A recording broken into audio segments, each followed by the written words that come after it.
O projeto aqui de Mangle Alto começou algum tempo atrás e meta atrás do projeto aqui está outra etapa direita inteira área direita tour e palapa na direita tour e gazebo não cutauta tem mau estado algum de não awardo vandalizar outro não awardo queimar que meta outra roupa importante para nós fazer uma inversão para upgrade a área aqui que está awardo roupa usar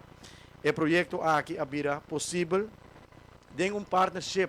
entre o Ministério de Turismo e também Fundação Parque Nacional Aruba e área aqui está guardando manejar para FPNA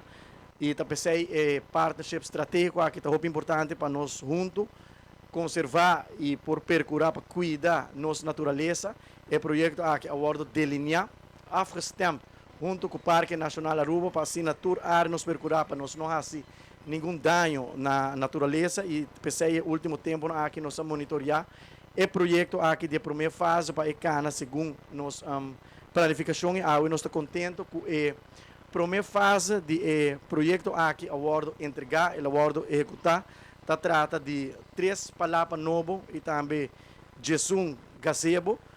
promete que aqui hopi viajar e turista não está uso de mangle não está quebra e mangle não para buscar sombra e pensei a palavra não e gazebo aqui é importante para evitar que o turista não também usa e mangle não como sombra ou que tenha palavra não disponível e segura essa aqui também percurar para nós proteger e conservar nossa natureza um pouco mais melhor.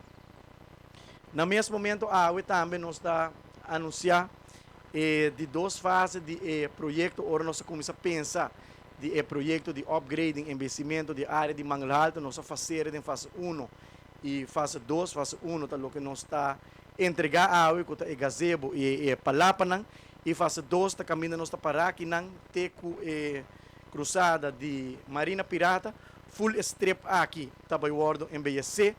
hopita nos local não conta desfrutar de área aqui de strip aqui de weekend riba de sabra e de domingo e nos por acaba com palapa não cutim e a banque não de botão nota den melhor estado e conforme é manejo que nós estamos ibando para percurar para upgrade diferentes sítios diferentes áreas de Aruba e todo o projeto não que nós estamos fazendo inversão a den tá projeto não que está usar a área não que está usar tanto para local